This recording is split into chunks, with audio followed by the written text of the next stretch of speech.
Assalamualaikum warahmatullahi wabarakatuh. Perkenalkan, saya Iwan Ridwan. Saya adalah CGB Angkatan ke-10. Perkenankan saya untuk membuat sebuah tugas, yaitu budaya positif yang pada saat ini saya lakukan bersama guru-guru di SMK Negeri 1 Garut. Selamat menyaksikan. Assalamualaikum warahmatullahi wabarakatuh. Assalamualaikum warahmatullahi wabarakatuh. Alhamdulillahirabbil alamin wassalatu wassalamu ala asyrofil mursalin wa ala alihi wa sahbihi ajmain. Asyhadu an la ilaha illallah wa asyhadu anna Muhammadan abduhu wa rasuluh. Bapak Kepala Sekolah SMK Negeri 1 Garut yang saya hormati, Bapak dan Ibu Akongli yang sama-sama hadir yang saya hormati, Bapak dan Ibu guru produktif yang sama hadir yang saya hormati.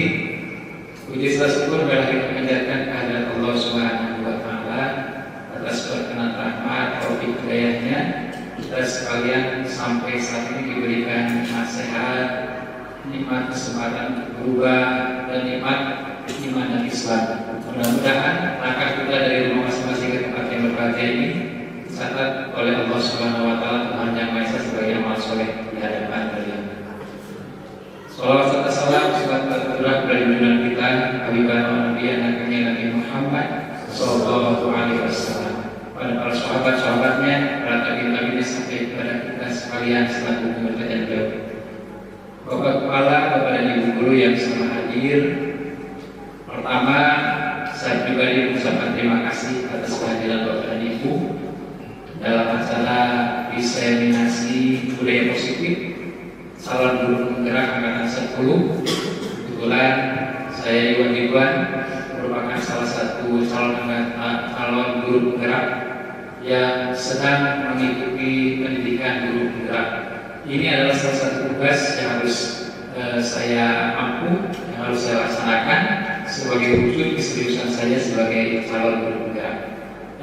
Bapak Ibu guru yang berbahagia, sebelum pemaparan saya akan sampaikan, ada beberapa hal yang akan disampaikan oleh Bapak Kepala Sekolah yang dalam hal ini akan disampaikan oleh Bapak Kepala Sekolah bidang kesiswaan. Untuk itu mohon berkenan kepada Bapak Murid STMPD untuk memberikan sambutannya. Kami persilakan. Terima kasih Pak Iwan. Sudah mulai. Assalamualaikum warahmatullahi wabarakatuh. Alhamdulillah jadi assalamu alaikum warahmatullahi wabarakatuh. Yudhirahu ala dini kulli wa qabilahi syihidan. Asyhadu an la ilaha illallah wa asyhadu anna Muhammadan abduhu wa rasuluhu amma ba'du. Pertama-tama mari kita panjatkan puji dan syukur kita kehadirat Allah. Di siang hari ini kita semua bisa berkumpul tentunya atas undangan dari Bapak Iwan Ridwan selaku calon guru penggerak angkatan 10 dalam rangka kegiatan budaya positif, desiminasi budaya positif yang nantinya itu harus diterapkan di sekolah kita. Tentunya mudah-mudahan kita semua di sini berkat rahmat dari Allah Subhanahu wa Ta'ala ada dalam keadaan sehat walafiat. Salawat dan salam semoga disampaikan kepada junjungan alam, kepada Nabi kita, tauladan kita Nabi besar Muhammad Sallallahu Alaihi Wasallam, kepada para keluarganya, para sahabatnya, para nabinya hingga kepada kita sekalian yang mudah-mudahan selalu mendapatkan syafaat dan tentunya juga akhir zaman. Bapak Ibu yang saya hormati, kegiatan guru penggerak atau pendidikan guru penggerak ini sudah masuk ke sesi 10, ya, di mana Pak Iwan Ridwan adalah sebagai pesertanya calon guru penggerak, dan sekarang itu sedang dilaksanakan pembukaan program pendidikan guru penggerak angkatan 11. Nah, Pak Iwan sebagai salah satu calon guru penggerak angkatan 10 peserta pendidikan guru penggerak, tentunya banyak sekali hal-hal yang didapatkan selama kegiatan guru penggerak dan harus diimplementasikan di sekolah.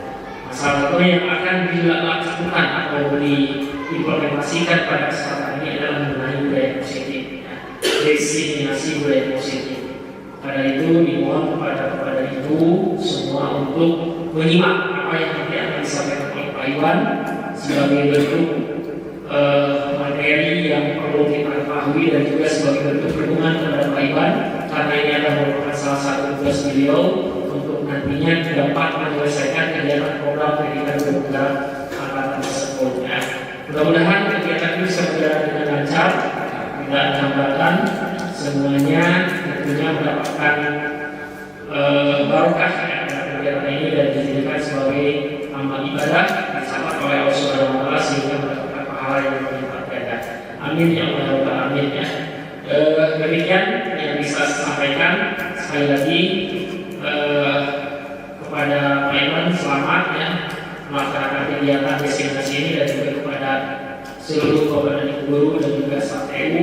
Ini adalah harus diikuti oleh semua unsur sivitas akademik SMK di Garut, tidak hanya guru saja, staf kepala usaha juga harus mengetahui bagaimana implementasi budaya positif yang nantinya akan dilaksanakan di sekolah kita. Dengan kita bismillahirrahmanirrahim, kegiatan destinasi budaya positif salon bergerak angkatan 10 yang nantinya akan difasilitasi oleh Pak Iwan Ridwan dengan ini dimulai. Terima kasih sekali lagi, mohon maaf atas kekurangannya. Bila terima, wassalamualaikum warahmatullahi wabarakatuh.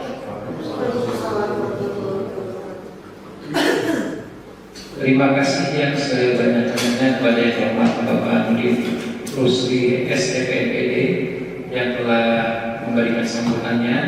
Bapak Ibu, perlu diketahui bahwa beliau adalah guru penggerak angkatan 7 dan sekarang sedang mendapatkan tugas baru yaitu PP ya. Jadi kami CGP ada di dalam bimbingan PP ya. Jadi pembimbing praktek guru penggerak angkatan ke-11 ya.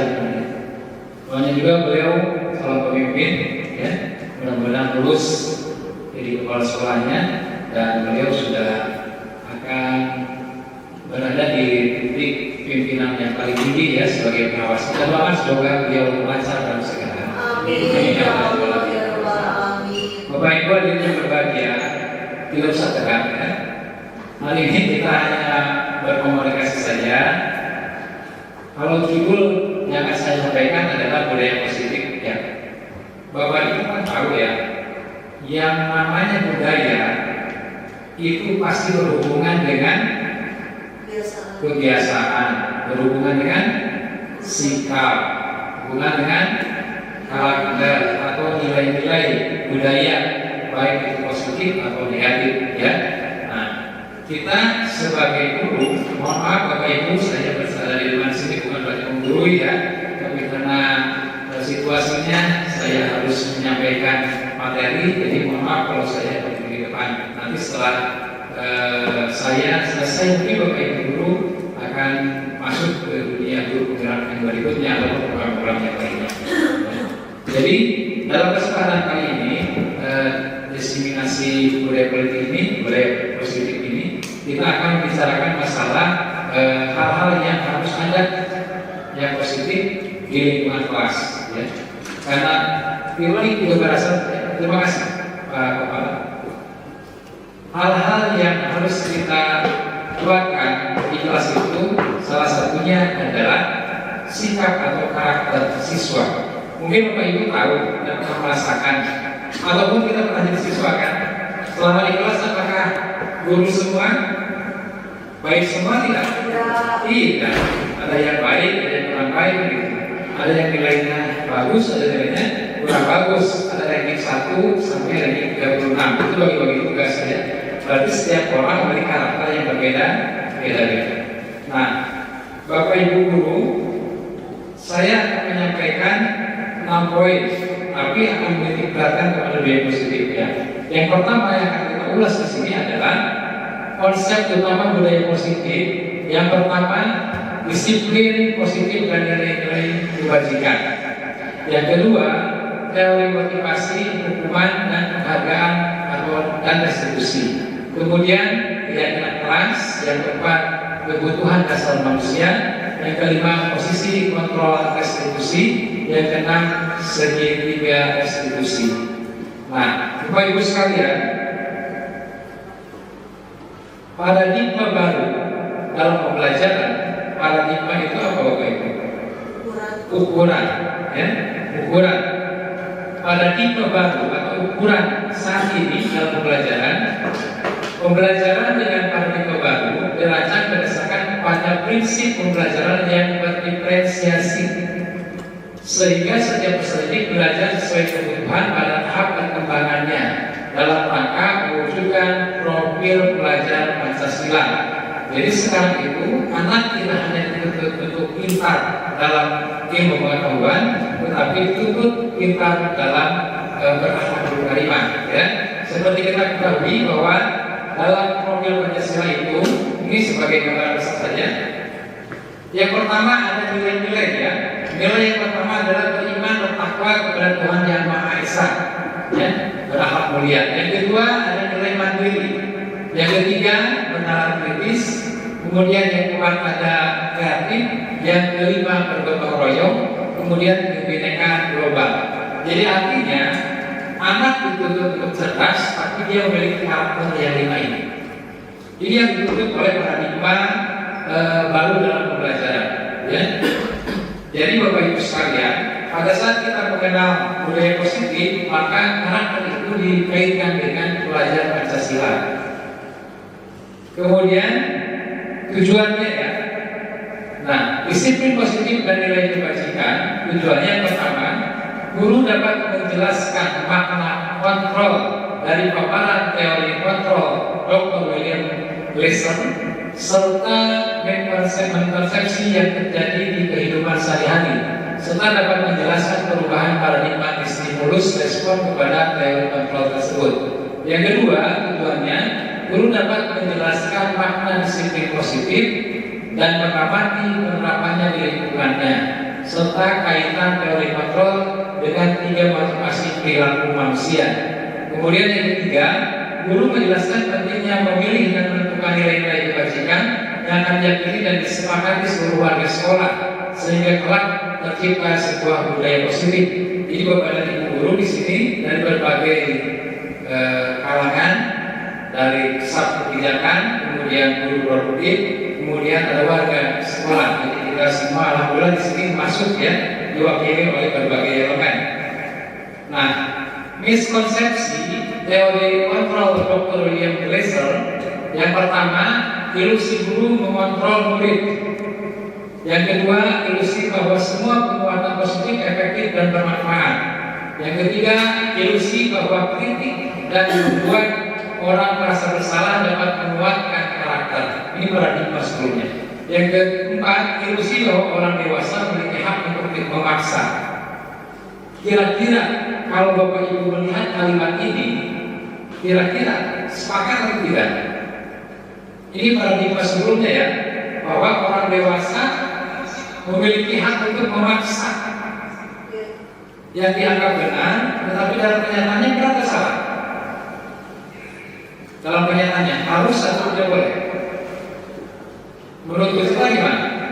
Boleh tidak kalau orang dewasa dipaksa untuk mengikuti anak kecil atau siswa dipaksa untuk mengikuti gurunya ataupun yang lebih atasannya ataupun apa itu namanya seniornya? Kira-kira kalau dipaksa seperti itu apa tanggapan kita?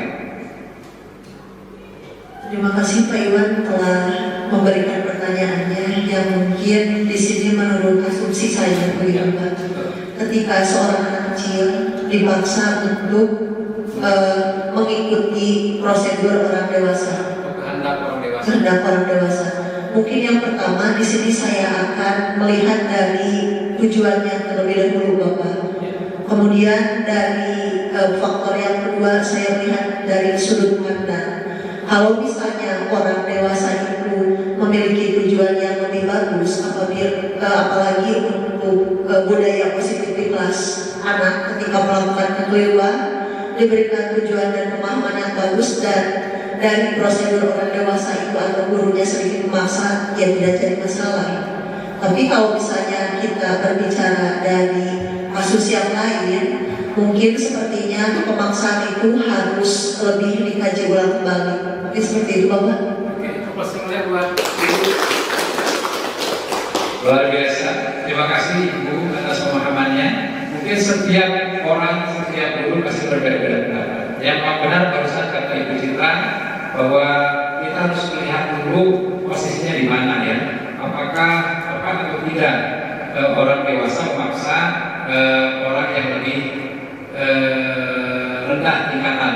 ya. Contoh gini, sekarang di sekolah itu ada yang namanya junior, ada yang senior ya. Baik nggak senior pemerintah junior? Kalau kita tidak berpikir secara utuh, pasti langsung menjawab tidak baik karena memaksa. Tapi pada saat kita melihat nilai-nilai positif di dalamnya, mungkin ada yang positif, contohnya disiplinan, yang kedua ketepatan waktu dan sebagainya. Jadi menurut teori kontrol Dr. Glasser, jadi yang 4 poin ini perlu kita perbincangkan, kita melihat positifnya di mana, kemudian kita ambil positif dan negatifnya, sehingga kita tidak langsung menelan mentah-mentah informasi, tapi harus diserta dievaluasi, kemudian dimunculkan sebuah solusi. Nah, kemudian kritik dan membuat orang merasa bersalah dapat menguatkan karakter. Kira-kira ini kalimatnya mendalam. Kira-kira Pak Heri bisa menjelaskan sedikit? Kasih Pak Heri. Coba. Terima kasih Pak Iwan. Jadi membuat orang merasa bersalah gitu ya, dengan menguatkan karakter.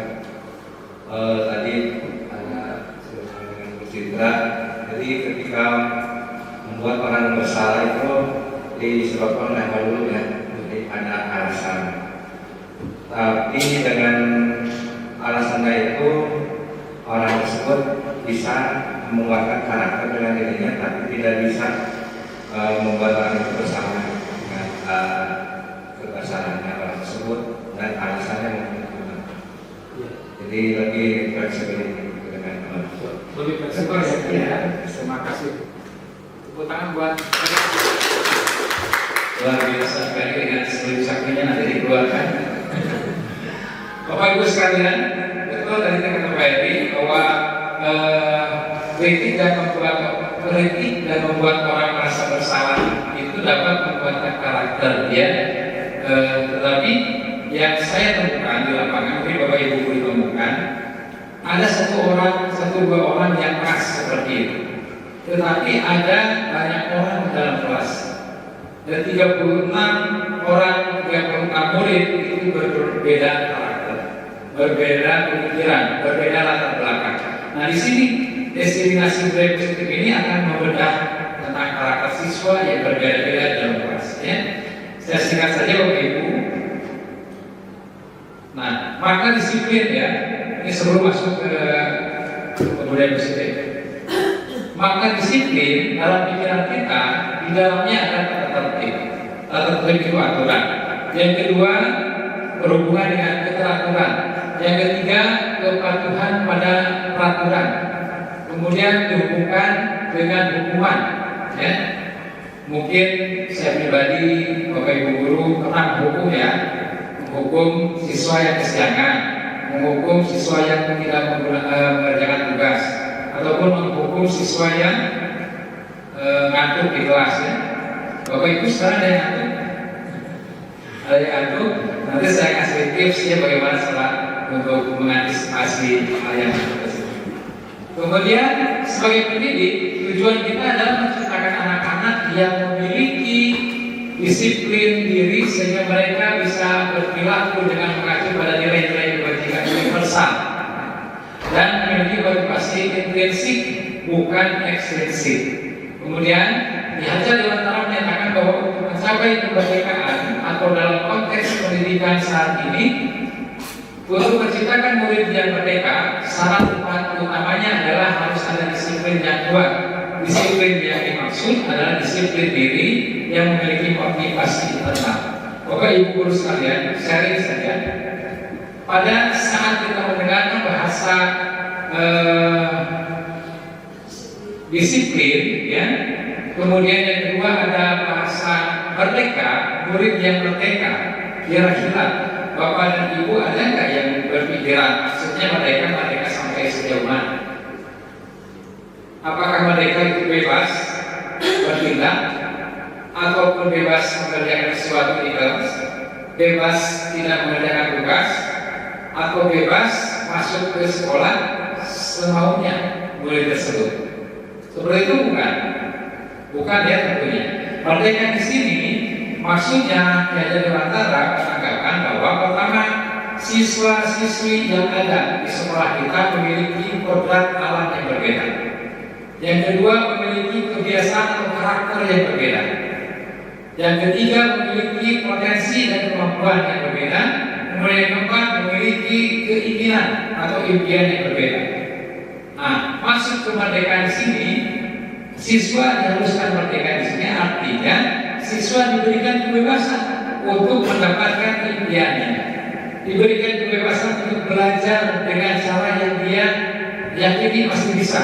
Contoh gini Bapak Ibu, kita di anak di SMK ada sebuah proyek, ya siswa biasanya akan lebih senang ya kalian pada saat siswa belajar dengan sistem proyek, jadi enjoy, lebih semangat, lebih senang. Nah, berarti siswa inginnya belajar dengan sistem proyek, PJBL sebenarnya, proyek presenting misalkan. Jadi pada saat siswa menginginkan belajar dengan sistem proyek, maka kita sebagai guru harus melaksanakannya. Jangan egois, jangan sistem serangan.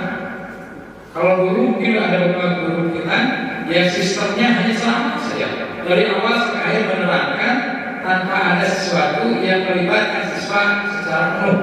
Makanya ngantuk, lemas, kemudian malas, tidak kuat, tidak tahan sampai pembelajaran selesai.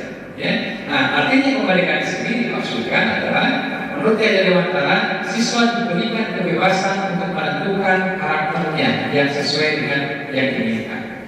Ya, Bapak Ibu, ini hanya sekali saja ya. Itu adalah makna dari disiplin. Kemudian tujuan disiplin positif yang pertama, menanamkan motivasi untuk menjadi orang yang mereka inginkan dan menghargai diri sendiri dengan nilai-nilai yang mereka percaya. Dua, akan tetap berperilaku baik dalam berlandaskan nilai-nilai kebajikan karena mereka ingin menjadi orang yang menjunjung tinggi nilai yang mereka hargai untuk mencapai tujuan mulia. Ini masih bisa dicerna oleh kita sekalian. Kemudian tadi kita membahas sedikit ada nilai kebajikan universal, ya.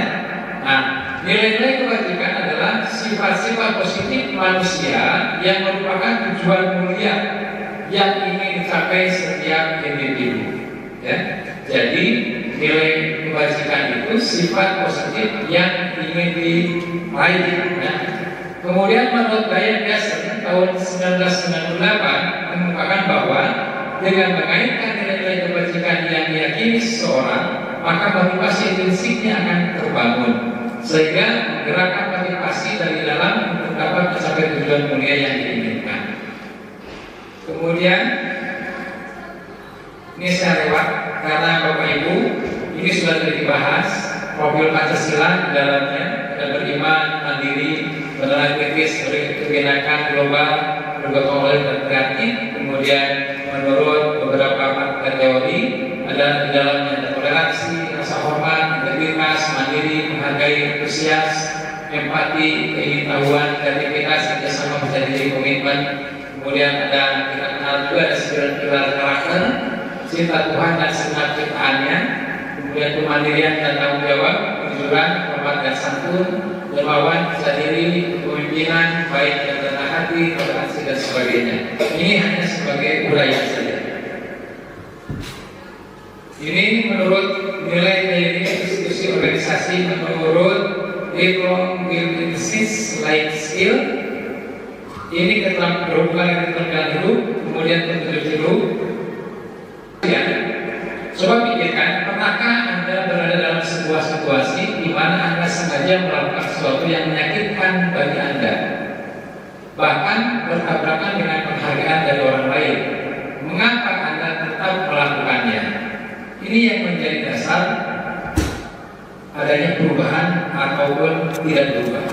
Ya, sekali lagi, pernahkah Anda berada dalam sebuah situasi di mana Anda sengaja melakukan sesuatu yang menyakitkan bagi Anda, bahkan bertabrakan dengan penghargaan dari orang lain?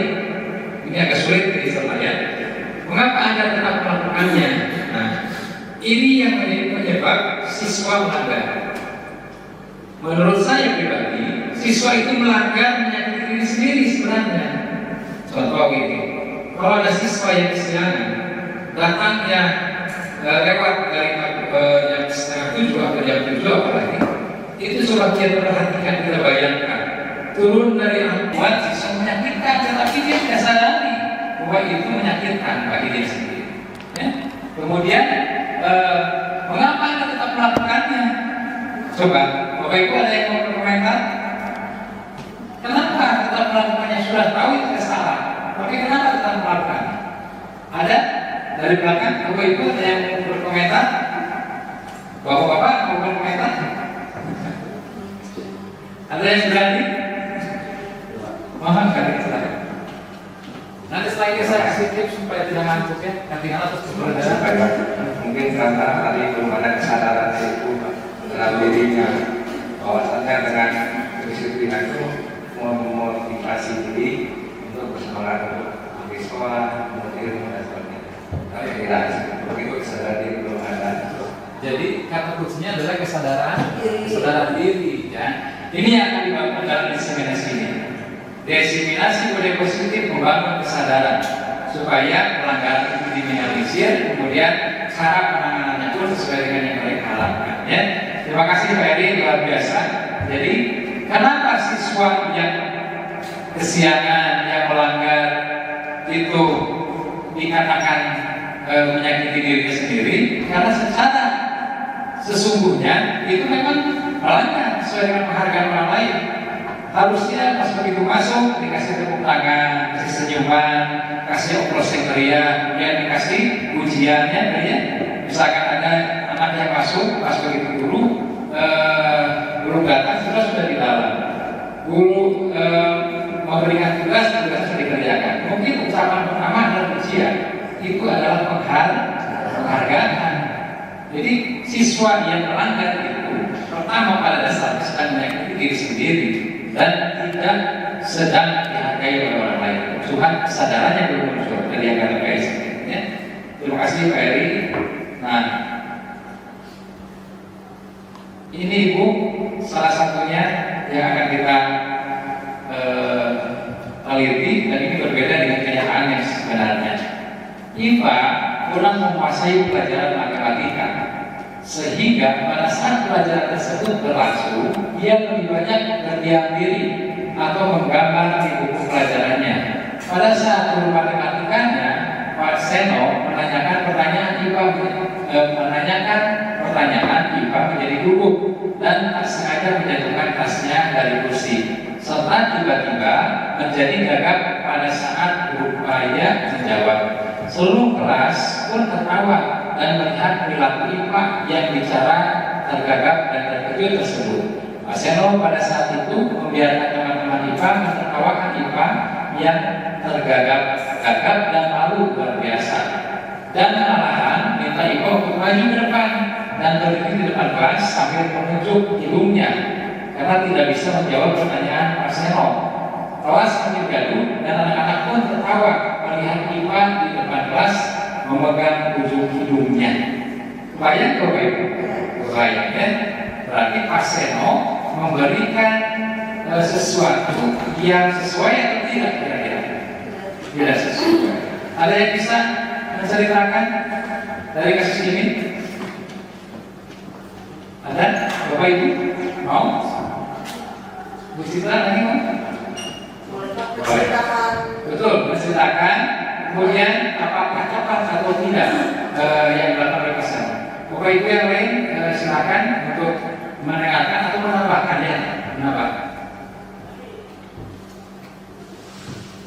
Bapak, sebetulnya ketika saya membaca wacana yang Bapak berikan di depan sedikit membuat miris Pak, karena yang saya bayangkan satu, ini dilihat dari karakter anak, sepertinya anaknya itu pendiam. Kalau saya berasumsi Pak ya, dari sudut pandang saya sendiri, saya membayangkannya satu, anak ini pendiam atau introvert. Yang keduanya mungkin dari daya tampung IQ-nya belum mencapai apa yang diharapkan oleh guru tersebut. Saya bayangkan ketika anak itu belum menguasai mata pelajaran matematika, dia akan bertanya dengan teman, kemudian entah itu secara kebetulan atau apa, gurunya tiba-tiba mungkin mempertanyakan dari suatu pertanyaan, karena mungkin dari gestur si anak sendiri sudah memperlihatkan.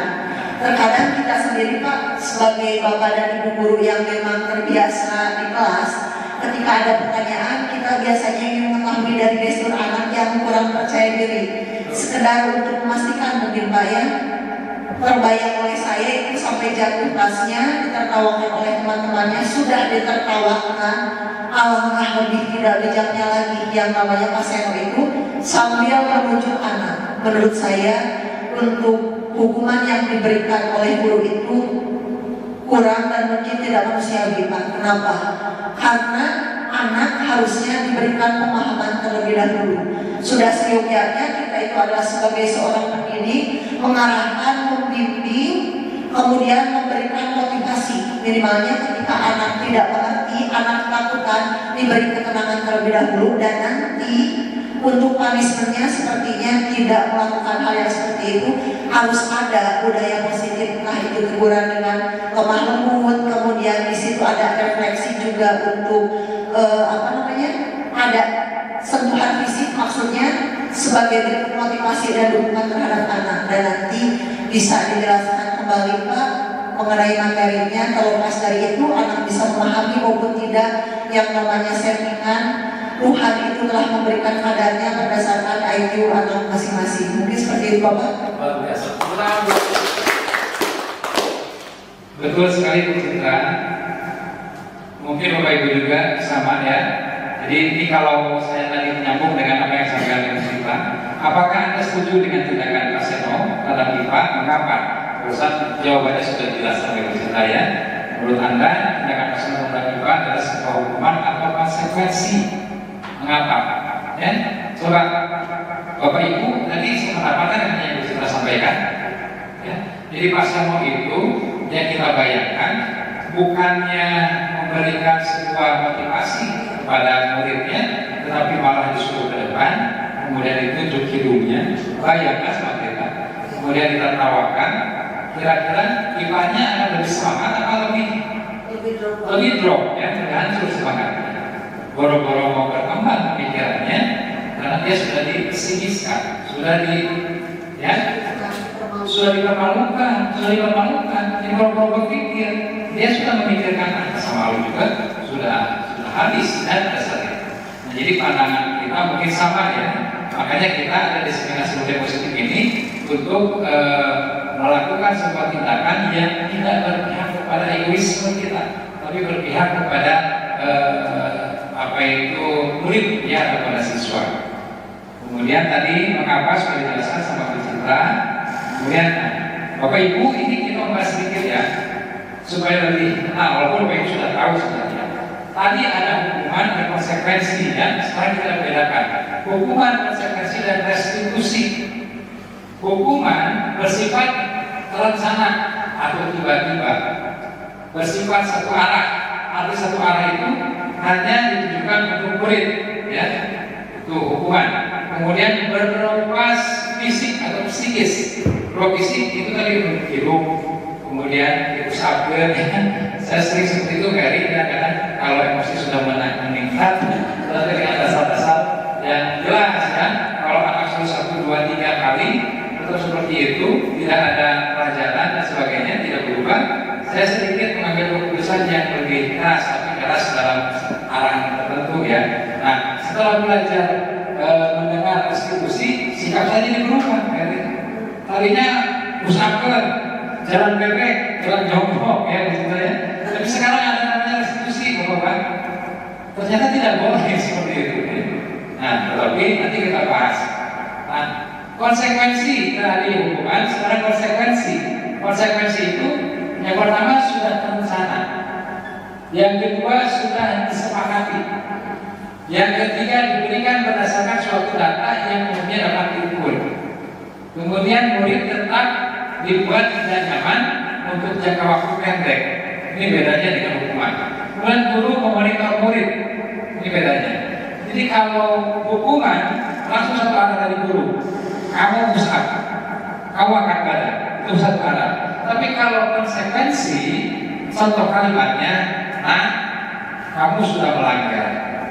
Tahu kan, pelanggaran itu ada konsekuensinya. Konsekuensi itu adalah ada komitmennya, persetujuannya.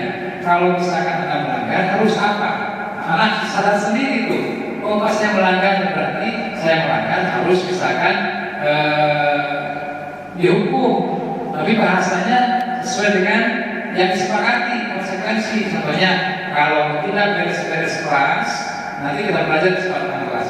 Berarti harus ada konsekuensi. Apa konsekuensinya iuran?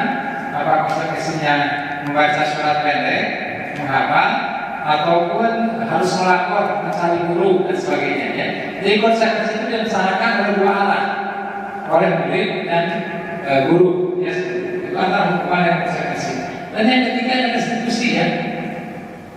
Restitusi adalah proses menciptakan kondisi bagi murid untuk memperbaiki kesalahan mereka, sehingga mereka bisa kembali pada kelompok mereka dengan karakter yang lebih kuat yang berdasar tahun 2004. Merupakan proses kolaboratif yang mengajarkan murid untuk mencari solusi untuk masalah mereka dan membantu murid berpikir tentang orang seperti apa yang mereka inginkan dan bagaimana mereka baru harus memperlakukan orang lain. Ini baru gagasan tahun 1996. Nah, Bapak Ibu ternyata setelah saya belajar di guru penggerak, ada satu sikap yang saya ubah. Pertama, dulu saya sebelum mengenal restitusi itu ada yang namanya hukuman. Saya menghukum secara langsung, anak disuruh lari tanpa ada sesuatu. Kemudian yang kedua, ternyata ada konsekuensi. Anda kalau melanggar ada hukumannya, itu konsekuensi. Tapi yang ketiga sekarang, kita sebagai guru harus mengajak teman-teman atau siswa untuk menyadarkan supaya tahu solusinya. Contohnya gini, kalau yang disediakan, langkah yang pertama adalah kita harus menghampiri dia supaya dia tidak kaget. Rata-rata kan kaget, gemeter, kemudian takut, sehingga akhirnya benar-benar konsentrasi dari kesalahannya tersebut. Kemudian sudah kita hampiri dengan baik, kemudian kita bertanya dengan baik-baik. Pertama, kenapa dia datang terlambat, apa alasannya. Yang ketiga, sadarkan dia itu hanya apakah Anda sadar kalau Anda itu melanggar. Kalau sudah tahu bahwa dia itu sadar melanggar, tanya kira-kira apa usaha yang dilakukan. Ya? Ini sudah saya buat video yang nyatanya nanti akan ditayangkan ya setelah video ini. Jadi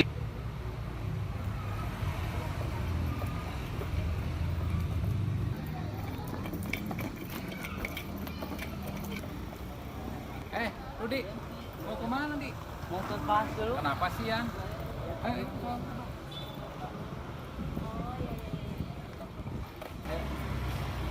sebentar ya. Ayo, sini Di.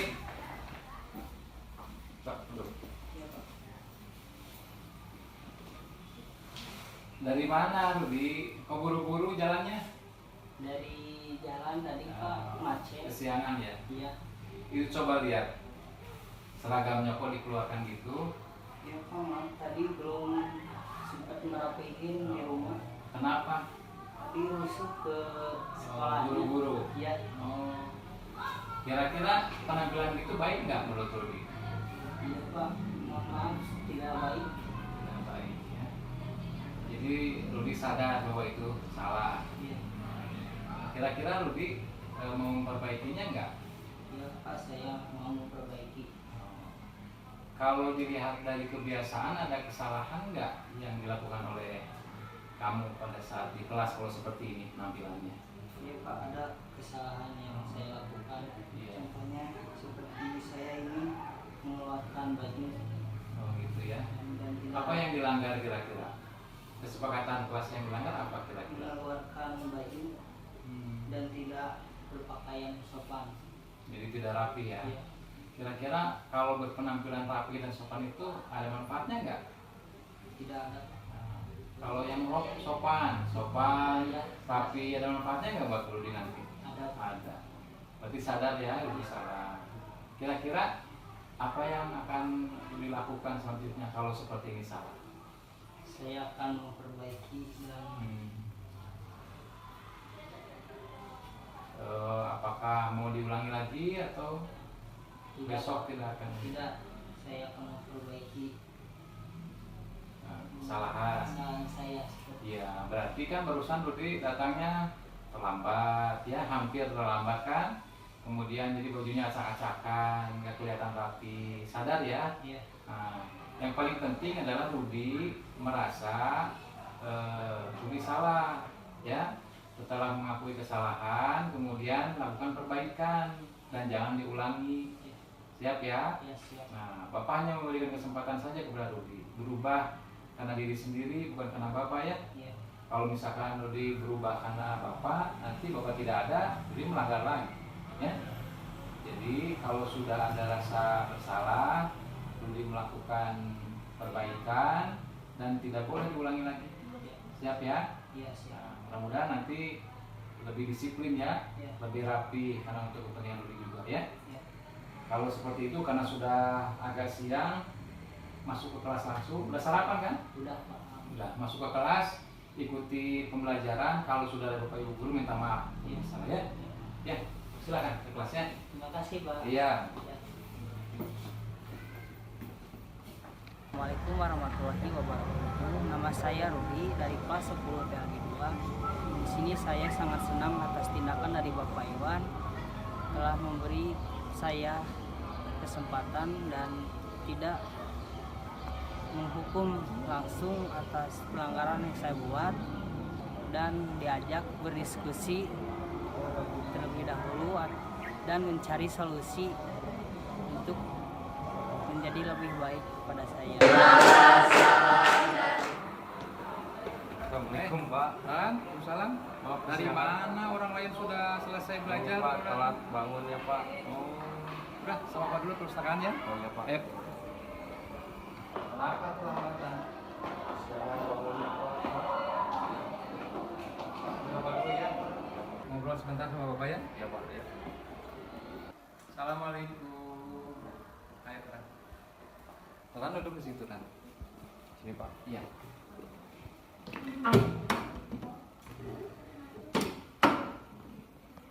Kenapa Ran datang terlambat? Orang lain sudah belajar selesai, Ran baru datang. Itu Pak, belakangan ini sering main game sampai malam Pak. Jadi bangunnya kesiangan.